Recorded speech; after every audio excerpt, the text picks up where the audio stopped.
Olá, meu nome é Vivian Pires e você está no canal Sementes de Amor. Nesse vídeo eu quero compartilhar com vocês o terceiro capítulo do livro Vislumbres da Graça, da autora Glória Furman. O título desse capítulo é O Poder das Parábolas. E antes de começar, precisamos saber qual que é a definição de parábola. O que é uma parábola? Parábola é uma narrativa alegórica que transmite uma mensagem indireta por meio de comparação ou analogia. Isso de acordo com o nosso dicionário, né? As parábolas são muito comuns na literatura oriental e são histórias que trazem algum ensinamento de vida, possuem um simbolismo onde cada elemento da história tem um significado específico. E Jesus nos deixou vários ensinamentos por meio de parábolas. Histórias com elementos comuns daquela cultura, daquele tempo, que tinham como objetivo ensinar coisas sobre o reino de Deus. Entre as parábolas de Jesus, algumas das mais conhecidas são a parábola do filho pródigo, dos talentos, do semeador, do trigo e do joio e etc. Por que Jesus falava por parábolas? Primeiro, para revelar coisas. Foi uma forma que Jesus tinha para ajudar a enxergar a nós mesmas na história. Uma forma ilustrada de comparar o nosso dia a dia com o reino de Deus. E segundo, Jesus nos falou por meio de parábolas para ocultar coisas espirituais. E eu vou compartilhar com vocês o que é a nossa Bíblia, né? No livro de Mateus, no capítulo 13, versículo 13, ele diz assim, primeiro que aqui os discípulos perguntaram para Jesus, por que falas por parábolas? E Jesus respondeu no versículo 13, por isso lhes falo por parábolas, porque vendo não veem e ouvindo não ouvem, nem entendem. Porque vendo não veem e ouvindo não ouvem, nem entendem. Por isso que Jesus falava por parábolas. E as parábolas de Jesus eram o método de ensino para revelar verdades espirituais. E quantas vezes isso já aconteceu conosco? Não conseguimos ouvir ou ver os ensinamentos de Jesus porque estamos surdas e cegas para as verdades espirituais. E tudo isso por conta do pecado. O pecado tira o nosso foco das coisas que vêm de Deus. Mas à medida que nós nos aproximamos de Deus, arrependidas e com fé, o Espírito Santo nos torna conscientes de que somos surdas e cegas para as coisas espirituais. O pecado, ele tende a endurecer o nosso coração e nos impedir de ver as coisas espirituais. E por isso que nós precisamos sempre pedir ao Senhor, Senhor, abram os olhos do nosso coração. Nos faz sensíveis àquilo que o Senhor quer nos ensinar, para que a gente consiga conhecer a esperança pela qual nós fomos chamadas. Nós precisamos pedir ao Senhor isso no nosso dia a dia. Nós fomos criadas para a glória de Deus e temos nos esforçado para honrar a Deus em tudo que nós fazemos, inclusive no nosso cotidiano, como mãe, como esposa, como dona de casa, mas tem momento que a gente vive algo diferente disso. Aquela frase que a gente já tá cansada de ouvir, ou então a gente sempre ouve: faça tudo para a glória de Deus. Essa frase ela se modifica para faça o que fizer, faça tudo para promover a sua própria glória. Olha, Virgem, limpa a sua casa para promover a sua glória. Olha, Vi, seja uma boa mãe para promover a sua glória. Sendo que, na verdade, tinha que ser o contrário, né? Ou precisa ser ao contrário. Porque eu fui criada para a glória de Deus. Você foi criada para a glória de Deus. E tudo que fizermos, faça para a glória de Deus. Que possamos fazer para a glória de Deus. E não ao contrário. Nós perdemos o foco do nosso coração e colocamos em risco o nosso relacionamento com Deus, porque queremos controlar o que julgamos necessário para obter algo, até manter o nosso papel, manter a nossa posição. E no capítulo anterior, a gente pôde estudar, aprender sobre o que é o Evangelho. Você lembra o que é o Evangelho? Que o Evangelho é a boa notícia de que Deus, através da morte e ressurreição de Jesus, resolveu o nosso pior problema, o pecado, e acabou com o nosso pior inimigo, a morte. E, de fato, nós precisamos acreditar nessa palavra. Nós precisamos acreditar de todo o nosso coração no Evangelho, na palavra de Deus. Muitas vezes nós declaramos que amamos a Deus, mas o nosso coração ainda não é submisso a Ele. Assim, Deus deixa de ser Deus em nossas vidas e passamos a ter ídolos. Nós fazemos ídolos na nossa vida. Por quê? Porque nós queremos promover a nossa própria glória. Lá no livro de 1 João diz assim: não ameis o mundo, nem o que no mundo há. Se alguém ama o mundo, o amor do Pai não está nele. E por mais difícil que seja a circunstância, por mais que às vezes a gente se sente sozinha, sobrecarregada, Jesus está conosco. Jesus está com você. E a comunhão com Deus, ela não está restrita no quarto da sua casa ou na igreja que você frequenta. Jesus está conosco aonde quer que estejamos. Jesus, é Ele que governa o mundo que Ele criou. Portanto, Ele habita naqueles que acreditam nele. Olha, essa frase foi marcante, aqui eu até grifei aqui no estudo. Ele governa o mundo que criou e habita naqueles que acreditam nele. O problema é que ficamos presas naquilo que nós podemos ver. E chega a ser notório a capacidade que temos de, muitas vezes, de menosprezar a influência de Deus em algumas circunstâncias. E simplesmente a gente determina o período do dia ou o dia da semana, né? O dia que a gente vai à igreja para a gente ter um tempo com Deus.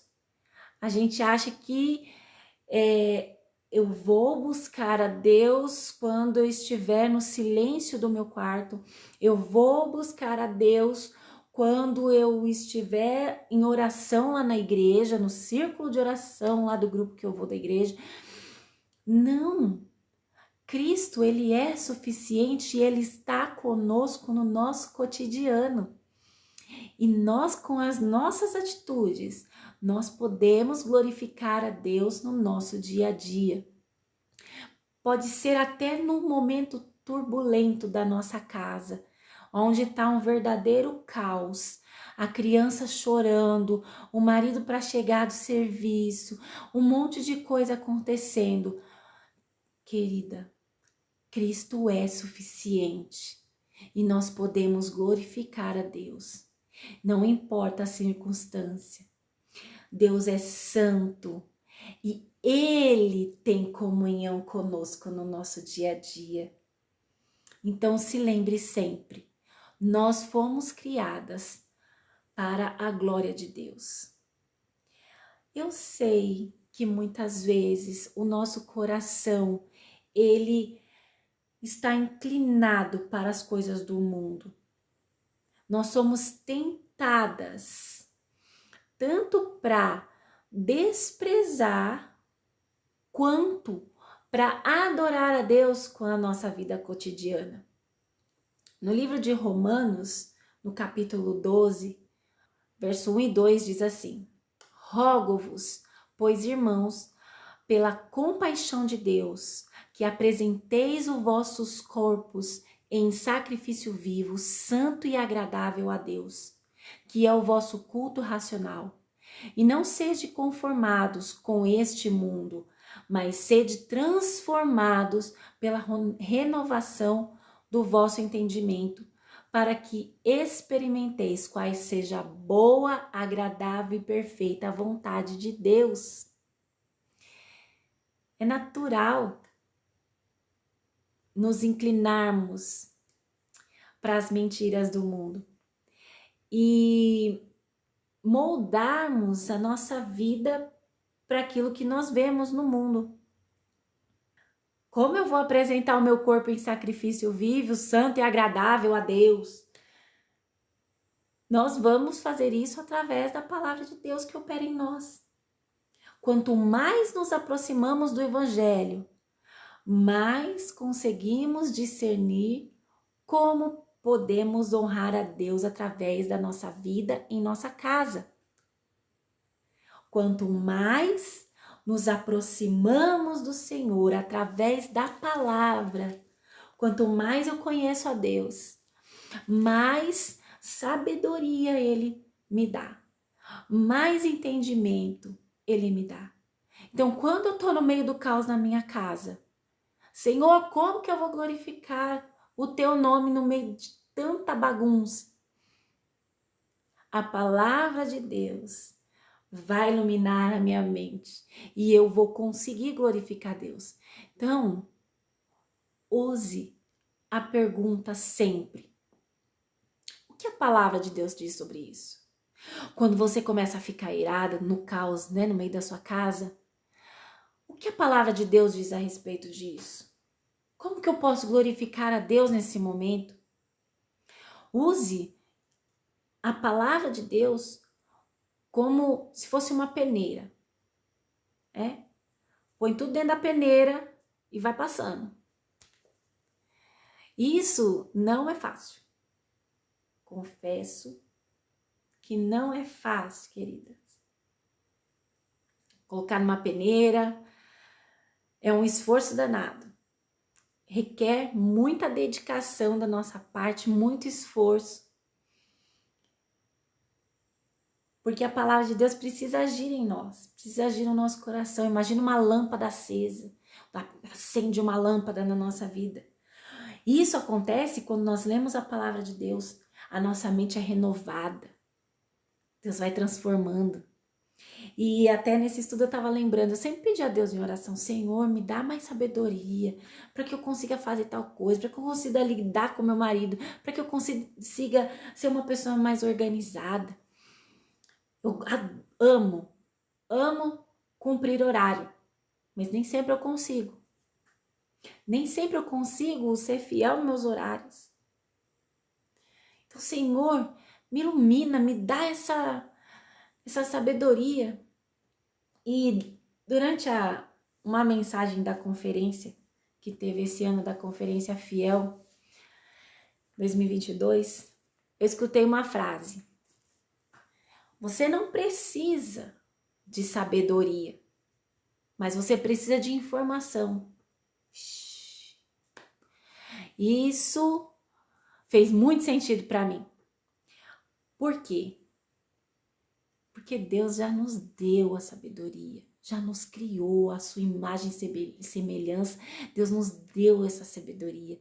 A gente precisa de buscar mais informação, buscar mais da palavra. Quanto mais eu busco o evangelho, quanto mais eu conheço a Deus, mais eu conheço, mais eu tenho a luz do Senhor, lâmpada para os meus pés, luz para o meu caminho é a sua palavra.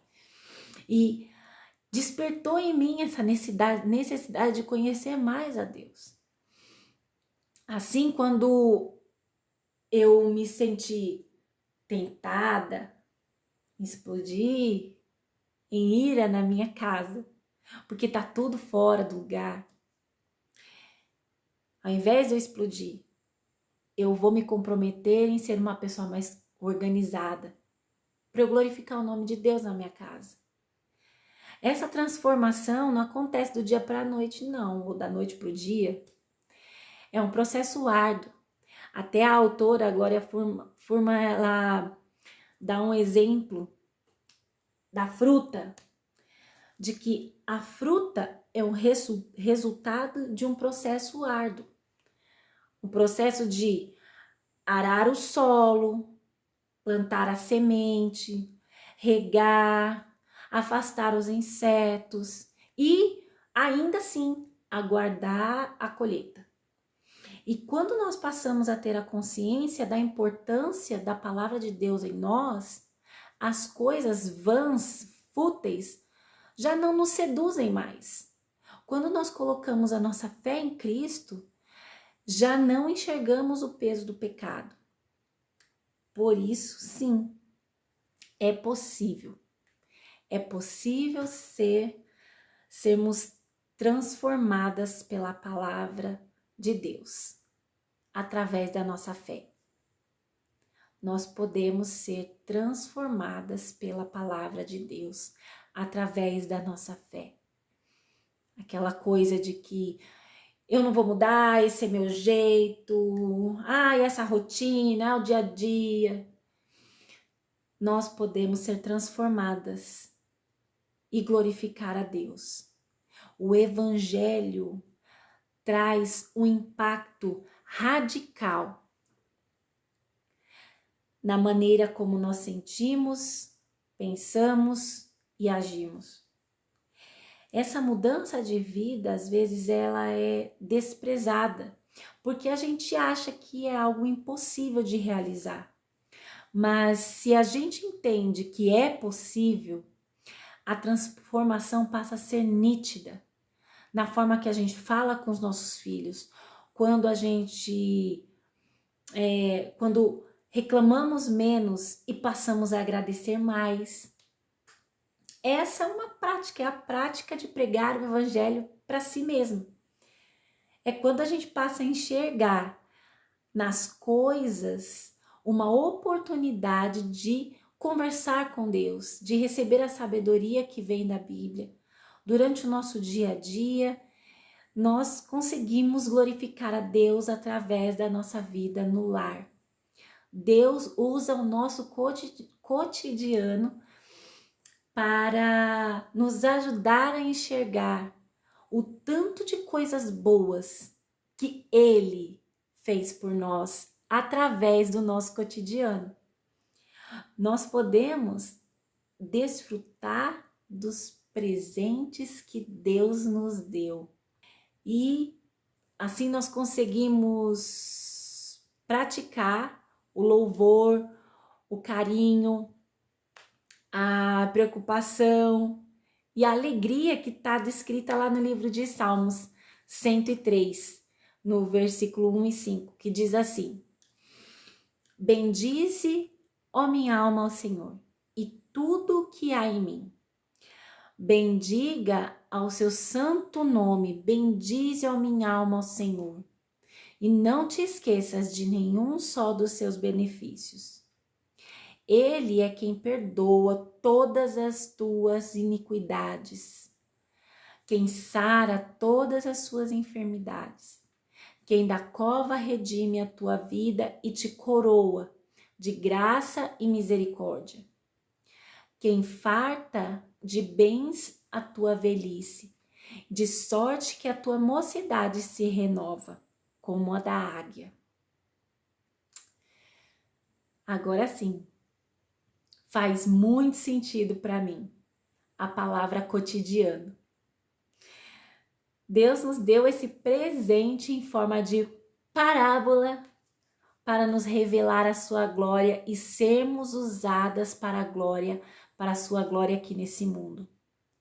Quando nos referimos ao cotidiano, muitas vezes já levamos para o lado ruim, como lavar, passar, cozinhar, levar a criança para a escola, ir na reunião, fazer tantos afazeres repetitivos, né? Dia a dia, toda hora.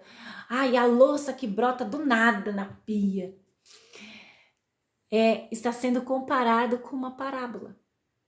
Essa parábola do cotidiano traz preciosos ensinamentos no que diz respeito ao reino de Deus e o nosso relacionamento com Ele. Como o Senhor usa o nosso dia a dia para que possamos exercitar os seus ensinamentos de perdão, de compaixão, de amor, paciência, autocontrole. Muitas vezes a gente perde o controle, né? É no nosso cotidiano que temos o privilégio de provar que Deus não está ausente, de que Ele é conosco em todo o tempo, inclusive nos afazeres de casa, quando a geladeira está cheia e quando ela está vazia, quando as crianças estão com saúde, mas quando há enfermidade e quando tudo sai do controle, quando tudo sai conforme o não planejado. Deus está conosco. Este é o poder da parábola do nosso cotidiano. Que Deus te abençoe.